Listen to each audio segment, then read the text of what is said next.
Welcome to The Long Run with Sean Bell. This is a podcast where I'll be interviewing some amazing runners, sharing their incredible endurance stories, as well as sharing some coaching advice and tips as we go along this journey together. Today, I'm excited to have Australia's greatest ultra distance runner, Phil Gore, in the studio. Phil, welcome. Thank you. G'day. How you going? I'm good, Phil. Thanks so much for coming on. Obviously, I'd followed your running for some time before we met, and that was on my run around Australia. I remember watching your Dead Cow Gully documentary when you broke the world record with 102 yards and was just amazed and thought I'd love to meet him one day. And then stars aligned, and next minute you were crewing me for 7 weeks on the run. Yeah, that was such a great opportunity. Obviously had the race director of Dead Cow Gully reach out to me and asked me if I knew anyone who wanted to crew for you. And I was like, well, I'm on long service leave. I've got a bit of time up my sleeve.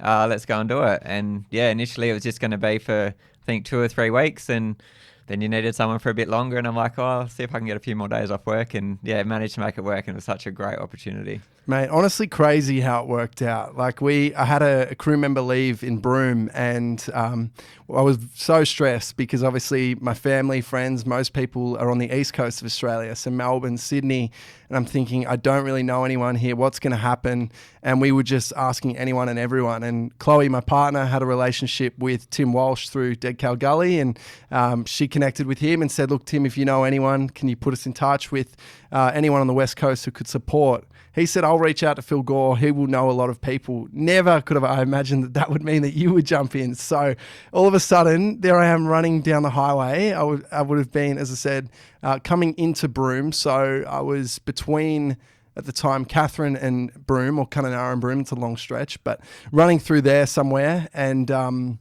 remember just like on the phone to my partner, Chloe, being like, I'm going to be having sleepovers with Phil Gore. So, mate, next minute you're in, and yeah, just unreal how it all worked out. Yeah, and just like, because the event I had was in Karratha at the time, and it's like, it just so happened that when you was coming through Karratha, that's when I was meant to be leaving Karratha. Yeah. But yeah, you said you needed someone from Broome. I'm like, I wonder if he'll still need my help if I can't do from Broome to Karratha. But I'll let him know I can do from Karratha onwards anyway and see what he says. And yeah, it just worked out being good timing that, yeah, as you were coming through Karratha, I was leaving. So yeah. So good, mate. It was awesome to have you on for the 7 weeks in the end. Like I know originally it was Karratha down to Perth, and then you stayed on all the way through to Adelaide. I won't spend too much time talking about the run around Australia. This podcast is mainly about tomorrow and the Backyard Ultra, Sydney Backyard. Obviously, you're going to be towing the start line tomorrow morning, 8 a.m. But just to finish off on the run around Australia and talking about that, what was sort of the biggest highlight for you? I really enjoyed like the isolation, like just being out there, middle of nowhere. We'd go for days at a time without even seeing so much as a service station. And I think, yeah, just really appreciating that isolation was like I thought going into it, like, this will be a long stretch, this will be boring. But I actually preferred that more than when we got closer to those bigger towns and there was more traffic and,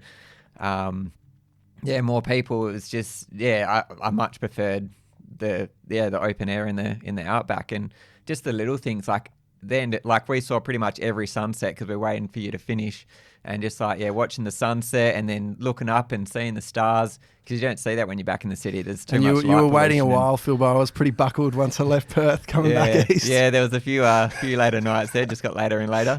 But yeah, it was good. Just waiting out there, and a lot of the times you're not having reception on your phone and stuff, so you're not wasting time like doom scrolling and that. You're just appreciating just the little things, and it was just a really, really good experience. Yeah, I remember at the time feeling so grateful for your support, being out there on the road with me, but also feeling like you're taking 7 weeks away from your life, from your family, from your work. Like that was huge in itself, but also from your training for Sat Champs, which was a big thing coming up.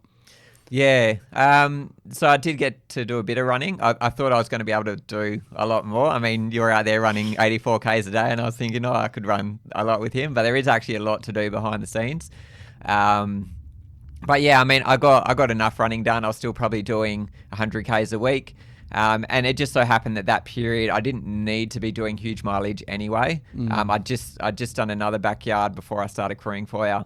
And I knew I was going to have plenty of time once I'd finished crewing for you to do that build back to Sat Champs again. So yes, I was running less, but I think at the same time I also just learned so much more about ultra running just from watching what you do and seeing what you go through. And a lot of that stuff that I've seen you go through, I've had to channel that in some of these other runs I've had recently, like where I've been feeling really nauseous and it's like, everything's telling me to stop running, and I'm like, well, Sean Bell wouldn't stop running, and I just got to channel my inner Sean Bell and keep going, and I get it done. So there's definitely so much more I've learned than if I hadn't gone and just focused on my running training and doing mileage and that.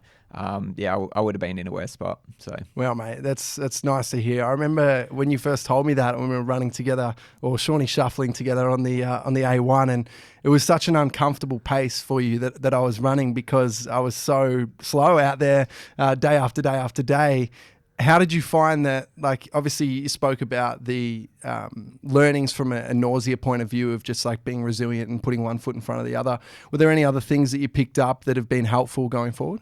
Yeah, just little tips and things like the arm sleeves. I'd never considered using arm sleeves before. And I remember one of the questions I first asked you is, what's something that you've learned on this run that you didn't think of before? And it was the arm sleeves. And so I tried that at the Sat Champs, and they worked great. Cocoa Pops with choc milk. That's become a staple in my thing now because I wouldn't have normally tried that before. But yeah, we gave it to you a few times and it worked really well. And so that's something that I took back with me.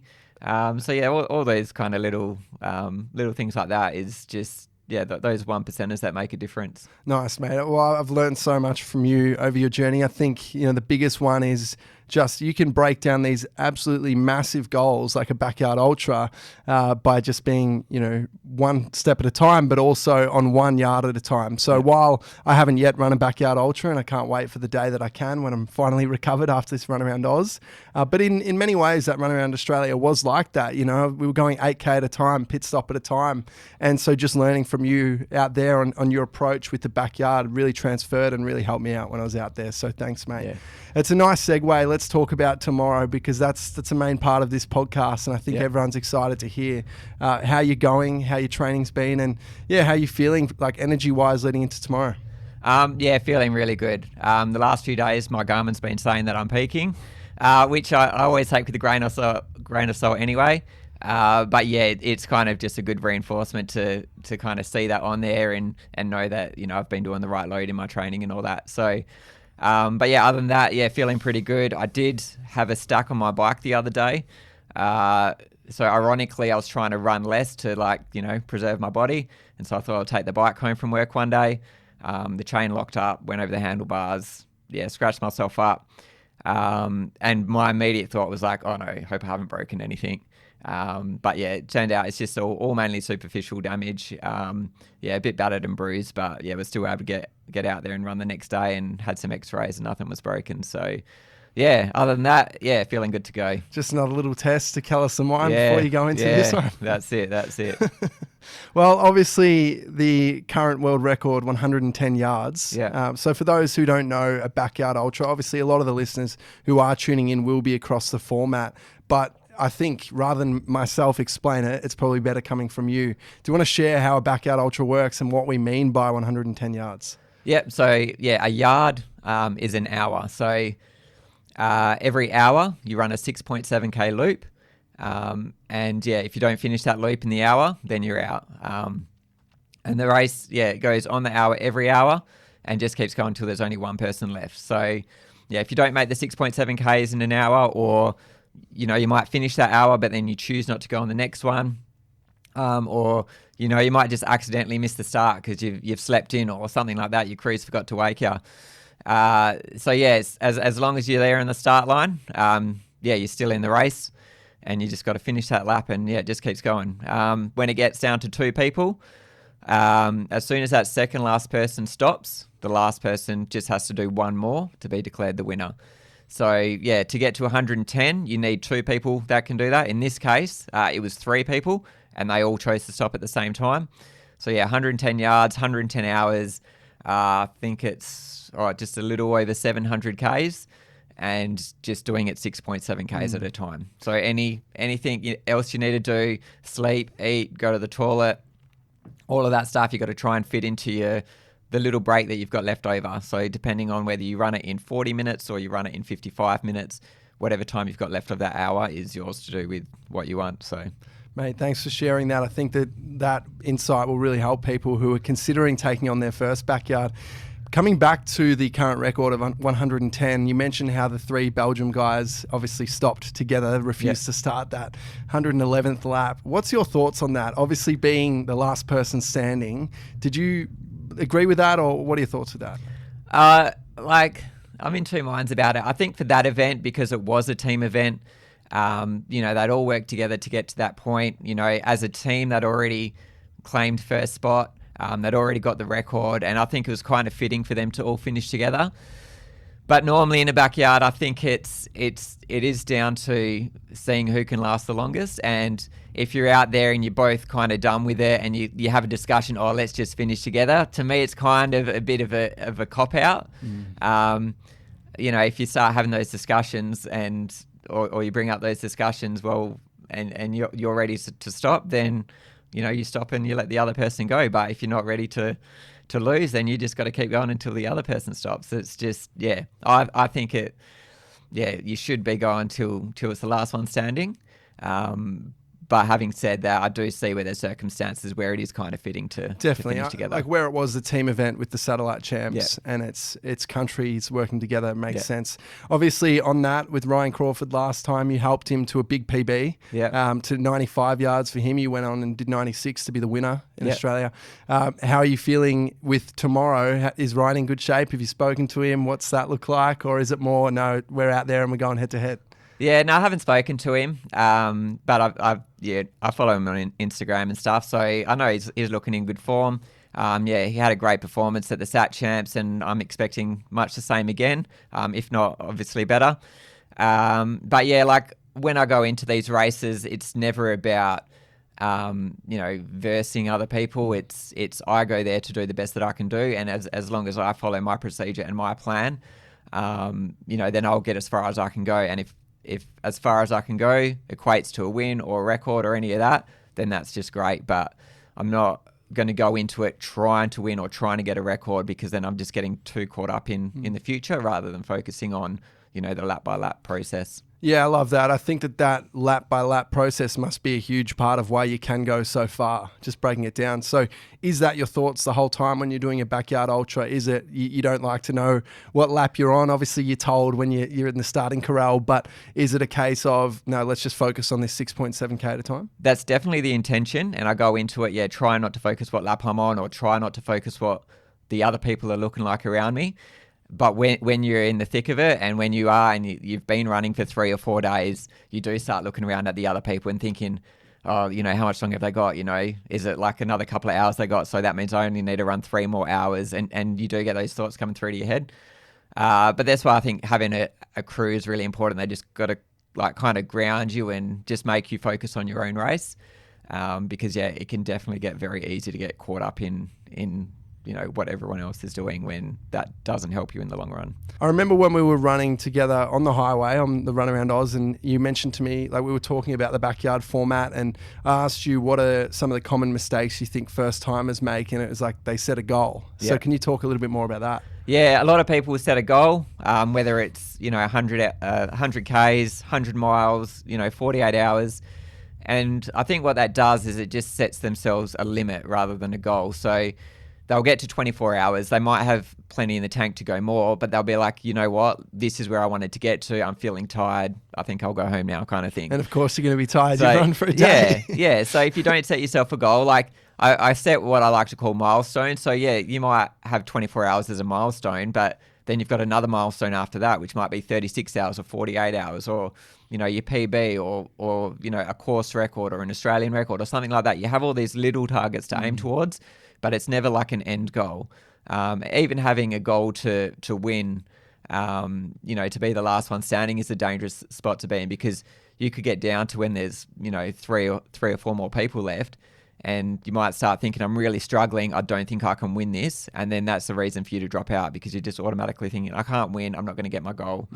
I'll drop out. Whereas, if you get to that point and you think, you know what, I can't win this, but I can still do one more yard. You still got that mental energy to go and do that one more yard. And if you just keep thinking that each time, before you know it, you might be the last one standing. So of course, and obviously ultra running is up and down. So you might be in the hole, and then you go over that one more yard, and then next minute you're out and you're feeling good again. Yeah. And a lot of people will quit in the hours between, say, 1 a.m. and 5 a.m. But I see it so many times that if you can just hang on till sunrise, it's amazing what difference that can make. And then you can suddenly be feeling really positive again, and you could go the whole day, the whole next 12 hours until sunset, and then you might start feeling pretty crappy again. I've felt that from personal racing experience as well in the BVRT 200 miler, like 33 hours in, I think it was 3 a.m. and 2 or 3 a.m. and I'm really struggling, and you're just so sleep deprived, feeling cooked, and that's 33 hours, not 100 plus, Phil. Yeah. But thinking, come on, sun, and then the second that the sun comes up, you are a new person. Yeah, exactly. And the 100 mile I just did in Taiwan a few weeks ago. I was having a real rough time I probably got the closest I ever got to thinking about pulling the pin. And I was actually approaching the hardest part of the race, or the part that I was dreading the most, which just had ridiculous amount of elevation. But around that same time, the sun was also coming up, and I just suddenly started feeling better, and I started pushing it a bit more. I caught up to the guy that was in first place and overtook him, and that kind of, built my confidence a little bit more. So even it doesn't matter how rubbish you're feeling, just hang on, because it does get better. Well, let's talk more about the night sections in a backyard, because obviously you've created a bit of a strategy and formula where it's like you go a few laps where you're having the sleep laps and then you're having a slower lap. Can you talk a bit about that? Yeah. So when I first started trying out the sleep laps, I'd try and sleep every single night lap, because I just want to maximize that amount of sleep. I'm never good at sleeping during the day. It's a bit harder with all the light and stuff. And your body's not in that, you've got your circadian rhythm, so your body's just not used to sleeping during the day. So I thought every single night lap I'll try and sleep. Did that for a few backyards, and I can't remember which one it was, but I kind of realized I'm just doing too many fast laps in a row here. So I was trying to do 12 fast laps. So a fast lap for me would be between, say, 38 and 40 minutes, which will give me about 15 to 20 minutes sleep. One of the backyards, I'm like, no, I gotta break this up. I gotta have a slow lap. So I now do 3 fast laps where I sleep, and then I have a slower lap where I'll come in with maybe 10 minutes to spare and just use that time to focus on my nutrition or something else. And then another 3 fast laps, then a slow lap, and another 3 fast laps. And this also helps with breaking that up. We talk about breaking it up into the chunks where, it might just be 1 lap at a time, but over the night, it's like I'm just thinking about three lots of 3. So it's like I've just got 3 more fast laps to do, and then then it's morning or whatever. Very clever from a mental point of view, that little reset of just a few laps at a time. How integral is your crew? I mean, I know the crew are incredible at all stages of a backyard, through day and night. It goes over several days. Obviously, your amazing wife Jem gives so much to crewing in your races. When it comes to night laps, how is that? Like, what's the role with the crew? How do you work between that? Because obviously the crew needs sleep as well. Yeah, so a lot of the times I'm really lucky and I've got more than one crew, so they can take it in shifts to manage their sleep. But their role at night is, they just need to make sure they wake me up, because that's their biggest thing. And every time I go down to bed, I always double check with them, have you set an alarm? And I know that they've got an alarm set, but I just for my peace of mind. And even sometimes, I like to just know that they're nearby. I will sleep, but I still kind of have a bit of awareness of what's going on around me. So if I can hear quiet chatter or something like that, I know they're close by. There was one event where I was sleeping in a camper van, and the crew was moving around in there, and so the camper van would kind of rock a little bit, just very subtle. And so I mentioned that to them, and they're like, "Oh, we'll wait outside next time." And I'm like, "No, that's good." It's like I like to know that you're nearby. If they went outside, sometimes I might be lying there thinking it's time to get woken up, and they haven't come in yet. So yeah, it's just kind of, it's nice to know they're close by and that they're going to be able to wake me Yeah, up. I guess you wouldn't be in as restful of a state, and then Yeah. you're not getting that proper recovery. Not that there's much recovery in 10 minutes, but just Yeah. enough to go that next yard. Well, obviously for work, you're a full-time firey, Yeah. and when you're working overnight, you sometimes have to jump up at the siren to then get out to the next job. Yeah. Do you think that work situation has actually transferred through to your ultra running and backyard specifically? Yeah, so I do get a few sleepless nights at work, and you do have to go from that being in a deep sleep to action straight away. So I reckon it kind of goes both ways as well. I think, my experience in the backyards has kind of helped me with my job. But I think I could probably even trace it back a bit further than the Fireys, when I worked at Domino's and have some very late nights there and sometimes some early mornings. And there would be some nights where, we'd close the shop at say 1 a.m, but I could be there till like 3, 4, 5 a.m. doing cleaning. And so I'd operate on very little sleep, and I'd, have to go home, have a quick sleep, and then come into work the next day to open the store by 10 o'clock. So I think it does trace a little bit back to that, dealing with that sleep deprivation, but also like, a backyard is like a race when you don't know when it's going to finish, and it's kind of with Domino's a bit of a different scale. But you close at 1 o'clock, but you don't know if you're going to be out of there within 1 hour, within 3 hours, within 5 hours, whatever it is. If you have a really busy night, you're going to be there a bit longer. If it's a quieter night, you'll be out a bit earlier. So yeah, it's interesting because I know Harvey Lewis, obviously one of America's greatest backyarders. He talks about having naps even at school lunchtimes and stuff like that as a teacher. Is it something that you actively practice, or is it more a case of no, it's just been an accumulation of all your life experiences and races over the years? Yeah, I don't practice the short naps as such, but I have developed a nighttime routine at home of when I go to sleep. I've got these, processes in place that when I go to sleep at night, I'm asleep within like 5 minutes most nights. And so it's focusing on that nighttime routine at home that's translated into my ultras. So when I do a backyard and I have a sleep lab, I can come in, I can lie down, and I can get to sleep pretty quick. Yeah, fantastic. I want to go to now some of the questions from the community, because I put it out on social media yesterday and said, obviously with Phil undertaking this Sydney Backyard Ultra, ask him any questions. I have a question from Tom Rennie. He's asked, by the end of the backyard, how aware are you of how many yards you've run? Like, do you know it's yard 92, for example? Or are you just too cooked? I never try to focus on what lap I'm on, like from the beginning. But I always have a general idea of, I'm in the 90s, I might be, I know I'm around 92, 93, but I try not to focus on that. There's obvious like certain milestones, which my crew will let me know about. So, if I've got, 400 miles, which is 4 days coming up, they'll let me know, oh, you do this lap, that's, 400 miles. So there's little things like that. But there's been events where I have got quite confused towards the end of the run, and it's like I don't actually even know what I'm doing. I'm like talking to my crew, it's like I know I have to run out there and take this tracker out to that beeper thing and turn around and come back, but why am I doing it? So the whole knowing what lap I'm on, that's totally irrelevant at that point. It's just questioning your sanity. Just questioning what it is I'm actually doing, full stop. So I love that. I remember in my BVRT 200 miler, it was the first time I ever experienced any form of hallucination, and it was close to the end. I think I was about 51 hours in. It was nighttime, and I've seen what I thought was a couch in the middle of the trails, and I was so excited to just have a quick lay down on that couch, get there, and it was just a tree. So from your experience, obviously my race was 53 hours. You've done now several around that more 100-hour mark. Yeah. Have you had some amazing hallucinations over the journey? No, nothing like that. Like I see shapes and stuff. Probably more so at night. There might be a tree or a log or a rock or something, far away, and your brain kind of makes it out to be something like a car or a person or something like that. But then as you get close, you kind of realize. So I don't know if you'd really call that a hallucination.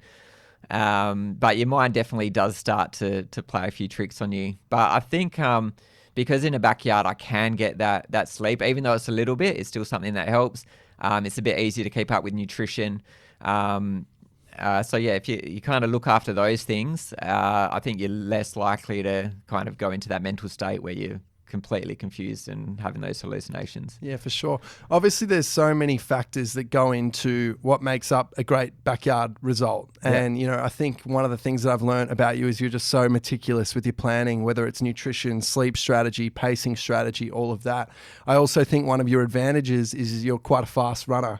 Yeah. Do you think that that plays into your hands as well? I know that obviously being a 6.7K on the hour every hour, everyone can get in different times. Yeah. And for some people, it might be more like 50 to 55 minutes, which is slower out there on the course, but then less recovery time. Do you think through all of your years of running and you know, training for 5K races and things like that as well, that's ultimately helped you backyard ultras and got you to the position where you are now?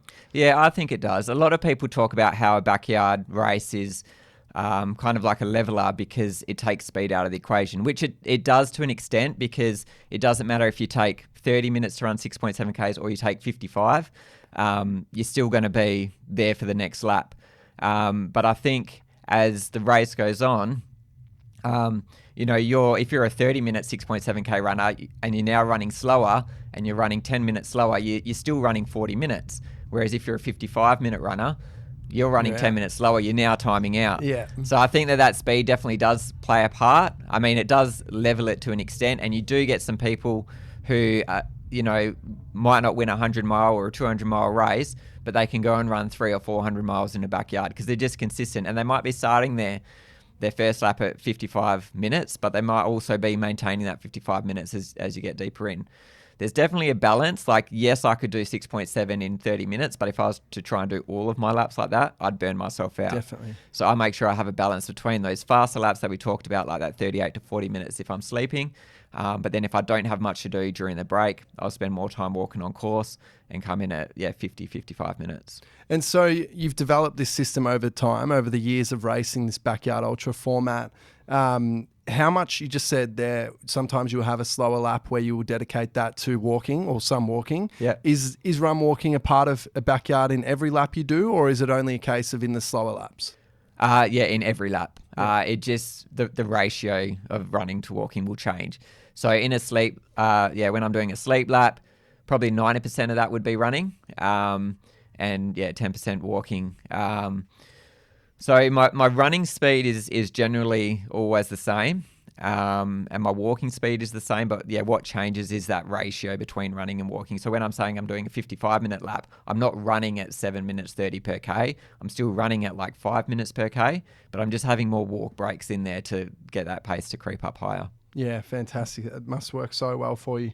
Another common question I found on Instagram that was coming through is, what are your go-to snacks and other nutrition hacks in a backyard ultra? So Cocoa Pops with choc milk is a great one. Just only use that at the last few, but works really good. Snack pack custards, so they're great. You had a lot of them on your run around Australia as well, but that's something they're just, they're cheap to buy, they're really handy. It's those, it's just easy to eat. It's like if you start having stuff like cakes and biscuits and breads, when you like got a dry mouth, they can be very hard to eat. So stuff like custards, rice cream, gels, all of those sort of things go down really easy. And are you having whole foods as well, or is it more just these fast-releasing sugars? Yeah, a lot of it is the fast-releasing sugars, but then I do try to have a bigger meal, say, every 3 or 4 hours. So I've got Mally on my crew, and he's making burritos for me. So he was doing those at Sat Champs, and they worked really well. I was actually having them every second night, but because they were so good, I changed it to every single night. So I got rid of the noodles, kick the noodles off the plan and put the burritos there. And so, I'll be doing that again for the Sydney backyard. Love that. Obviously, trail brew plays a big part of it as well. Yep. So my strategy is I'll drink the trail brew when I'm running the lap. That's just a good way to get those extra carbs and calories in. And then when I'm stopped during the break, that's when I eat my solid food. Very occasionally, I'll take some solid food out with me, but normally it's just, the trail brew while I'm on the lap, and then the solid food while I'm having the break. A few Red Bulls as well, Phil? Or? Yeah, a few. Not Not a lot, but they are on there. I think for my plan, which goes up to 7 days, I've got 3 Red Bulls on there. But I do have no dose and Coke as well. So I do definitely have a caffeine strategy. The Red Bull's more of like, it's the caffeine, but it's also like a treat. Yeah, I love that. Obviously on the run, there was a few Red Bulls, so that was a little joke there. One of the things you just mentioned just then was you have a plan that goes right through to 7 days. Yep. Obviously, as we spoke about, the current world record, 110 hours, that talks to your level of planning. In a week, there's obviously 168 hours. Are you planning that far ahead with your nutrition and with everything? Yep. I cheat a little bit though, because I really just plan for 48 hours and then I just copy that plan. Yep. There's a few minor things that might change. But I just like to be prepared. Like there's no difference between me writing a plan for 48 hours or writing a plan for 7 days. So I actually have a flight home on next Saturday morning. So yeah, well, if we're still going, I'll just change the flight or something. But I feel like, 7 days is a pretty safe bet that it'll be done before that. So, but I always do like to plan well beyond where I think the race will go to. Yeah, nice, man. And on the other side of a backyard ultra, it must be a big crash. I've just experienced that after my run around Australia. Being out there for 166 consecutive days was the mainland of Australia. I then had about 5 days and then ran a week of Tasmania as well. Once my body finally finished this run, like I've crashed hard, and it's been a really, really tough experience these last 6 months or so. Yeah. On the other side of a backyard, what does it look like for you? Are you finding yourself, like there was a couple of nights there where I'm going to sleep and I'm waking up and I'm starting my watch in my sleep and I'm like, this is cooked. My brain is obviously, it's got some real effects from this run. Do you have experiences like that as well? Yeah, definitely. Always. Yeah, I never, like, people think that you just sleep like for days afterwards, but it's never like that. Like the first sleep that I have is normally like pretty broken. Keep waking up in pain. Sometimes I'm waking up in cold sweats, and then have to wake my wife up so she can change the sheets and stuff, and then I'll be sleeping on towels. It's just, sometimes I'm just talking in my sleep and just rambling on, and like I don't normally talk in my sleep, but after backyard I can say some pretty weird things and make some weird noises. What's the best Jem's told you've said during the middle of the night? Well, after Big's world champs in Tennessee, I just kept saying Chattanooga and Chihuahua like all through the night, and it turned out like there was somewhere in Tennessee where there was like Chattanooga was a place nearby somewhere, and so I just must have seen that on a lot of street signs. Yeah. And there was also a guy running, and on the back of his shirt it said Chihuahua.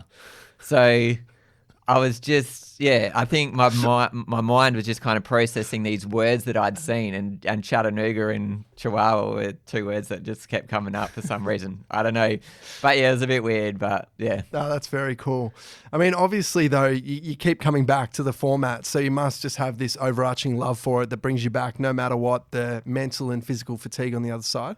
Yeah, definitely. I don't know. I've just discovered that this is something that I'm really good at, and so I just want to like capitalize on that and just keep pushing myself and see how far I can go. Sometimes, or a lot of the times, I am running these events and I'm like, why did I sign up for another one of these? Yeah. But then you get to that point towards the end where you are like, reaching new levels, and you just, you're really enjoying it, and you finish the race and it just brings you like this immense feeling of satisfaction. And you just realize how much your body and your mind is capable of, and that's just a really good feeling to have. So you just, like to keep exploring that area. And it's the reward of all of your years of consistency and dedication and just day after day discipline. And then you get to do a race like this where a lot of it you're like, why am I out here? But then you have that experience with such pride on the other side. That's really cool. I think as a running coach, one of the main things that I talk to people about is consistency over intensity, showing up every single day. And I saw that firsthand, even on a day where one of our motorhomes broke down on the run around Australia, and you and Lucia went and had to drive back to Karratha. You didn't get back till about 9 p.m. and still got your 5K run in then every day. It all started with a 5Ks a day streak for you. Is that right? About 10 years ago? Yeah, that's right. So towards the end of 2014, when I was sort of getting back into running and I discovered parkrun, I'd always kind of been a bit of a runner, but I was quite sporadic with it. Like I might sign up for a race every now and then do like three training runs in the lead up or something, just to kind of make sure I can still run and do the distance. But yeah, discovered parkrun, and I wanted to get quicker at that. And yeah, I just thought, well, if I just run 5Ks every day, then, you know, surely I'll get better at it. And I had people tell me, oh, you need to make sure you have rest days and stuff like that. And I kind of did in a way, in that a rest day for me was just like a really slow 5K, nice. like not getting the heart rate too high. But yeah, I just thought if I'm going to be committed to this, and, you know, I don't want to be sporadic with it, I'll just make a commitment to run every single day. And the plan was to just do it for a year. But yeah, I got to the end of the year, you know, I'd worked my way up to, you know, doing a fast marathon time. So I'd done like a sub 3 hour marathon. And I just kind of enjoyed doing all the distances between 5Ks and a marathon.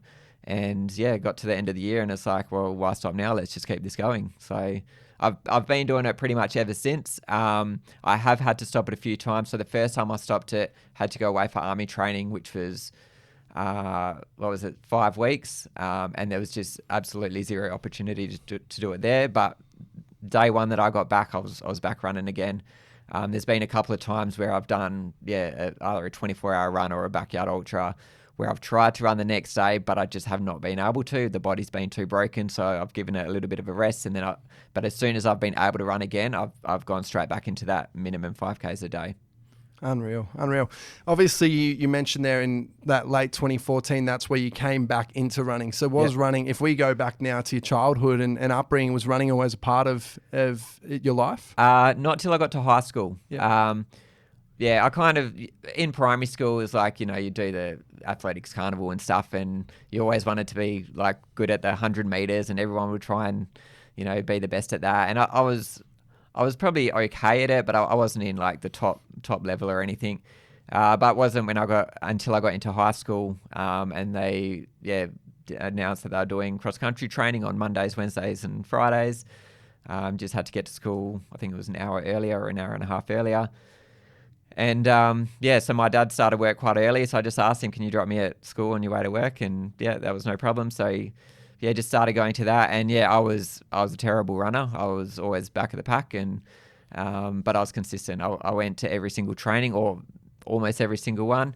And even though I was struggling and I was at the back, and, you know, everyone might be running, you know, 5 intervals and I can only just do 4 and I sit the last one out, I still just made sure I went every time.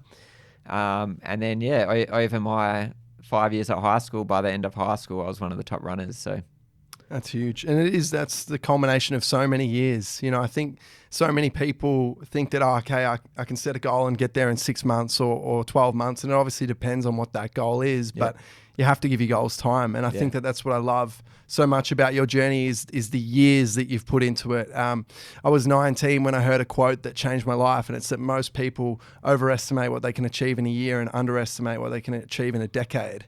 And I think if you look back on your last 10 years, that's only really when you were just getting back into running again. Yeah. And now you're Australia's best ultra distance runner. You've achieved some enormous things, and who knows what can happen this weekend. You might go and break the world record.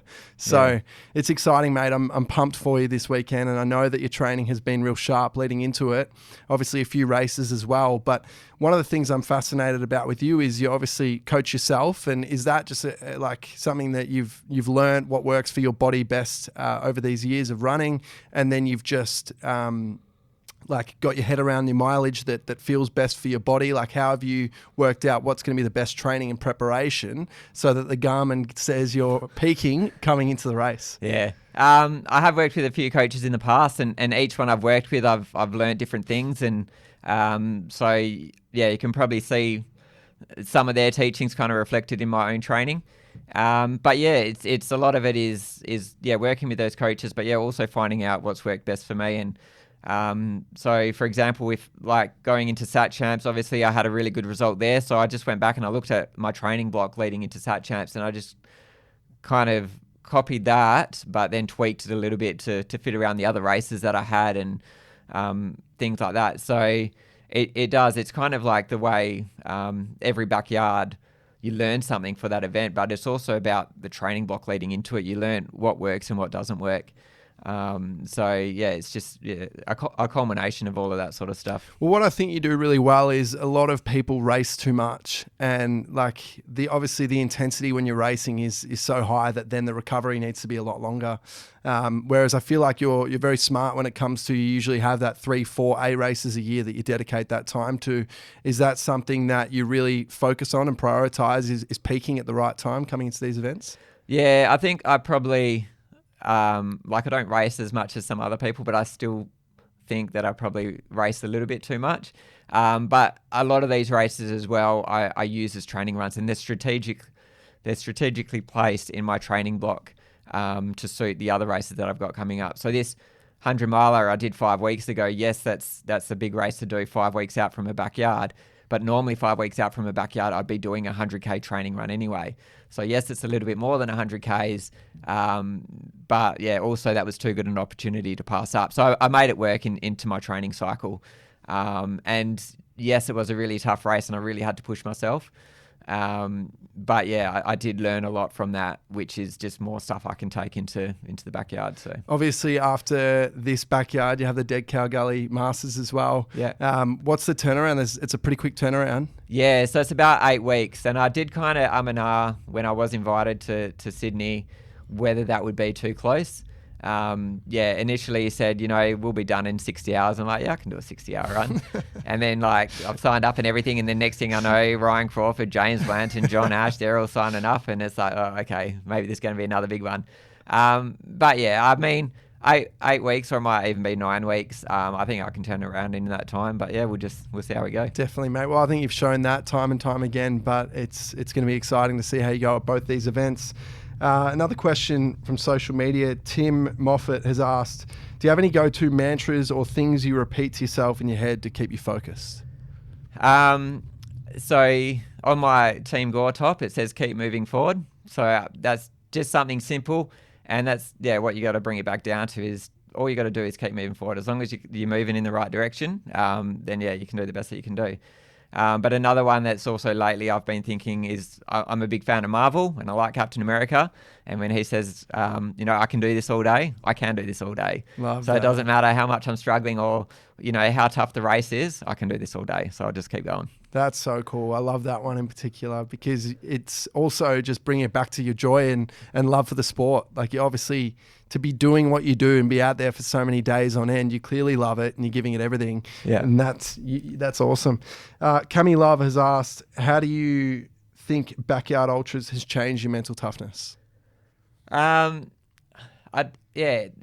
don't know if it's like, have I always been mentally tough or have I become mentally tough because of backyards? Because obviously there's something like deep-seated inside me that helps me do well at these races. And I've always, like, since my first one, so my first one I finished as the assist, and everyone since that, except for the world champs. But yeah, I finished first. So, I've kind of been pushing myself as far as I can go in each of those events. And even though, it started at 48 and now it's kind of, at that 102 range, has my mental toughness kind of grown with it? Or have I, when I did the 48, was I mentally tough enough then to do 102? It's like, well, I don't know, because that race had to stop at 48. I wasn't able to see how much further I could go beyond that.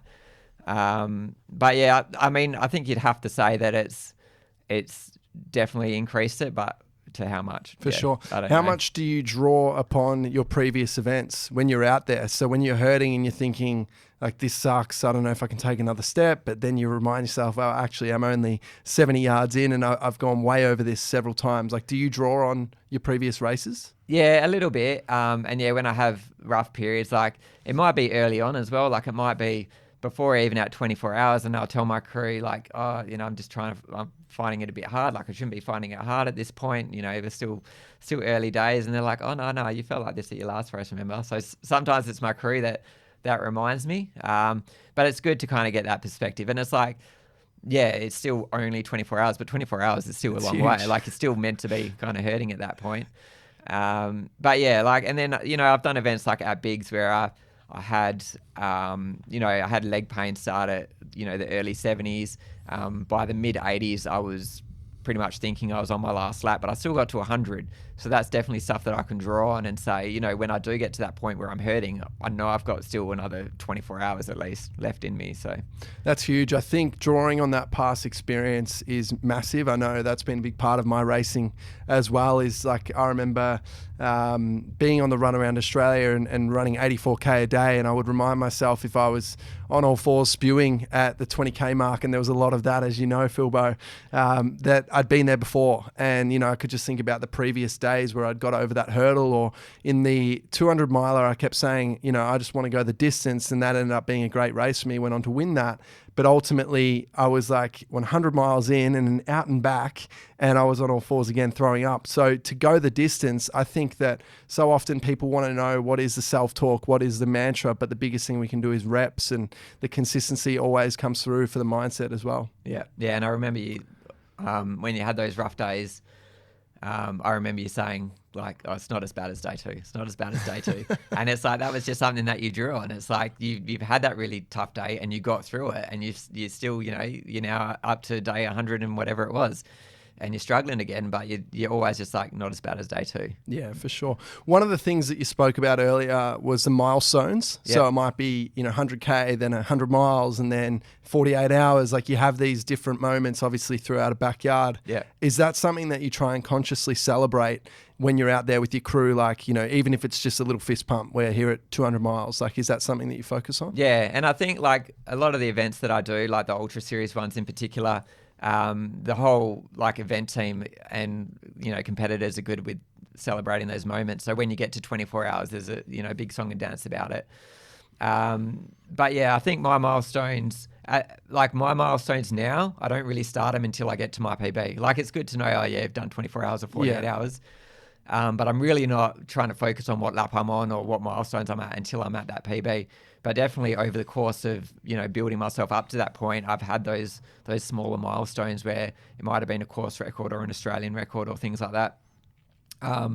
Where, yeah, you do kind of celebrate them along the way, because it's just that extra motivation, especially probably, you know, the couple of laps before, and, you know, you just need to think, oh, if I get through this lap and the next one, you know, then I'm at the 48 hours, or then I'm at my PB, or whatever it is. So it gives you that bit of motivation to just kind of hang on a little bit more. Well, and it would energize you as well. It's like, definitely. We're here as a team. This is cool. And then you just job not finished and keep going. Yeah, that's it. That's it. Job not finished. Job's not finished. Well, mate, it's going to be exciting tomorrow. I can't wait to watch you do your thing. And I think everyone listening to this podcast will be saying the same. This podcast will come out during the race, so hopefully people can hear how you've prepared for it and everything that you're thinking about when you're out there, taking one foot in front of the other.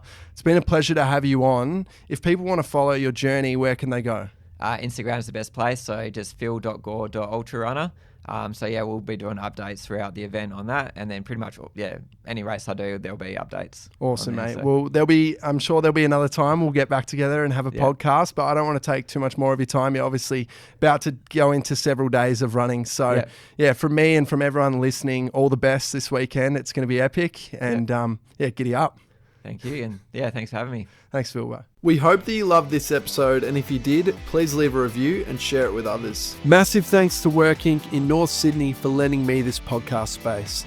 If you're interested in trying out online run and strength coaching with me that is 100% tailored to your individual goals, ability, and lifestyle, head to seanbellruns.com and unlock a 2-week free trial. I can't wait to support you across the finish line. Get it up!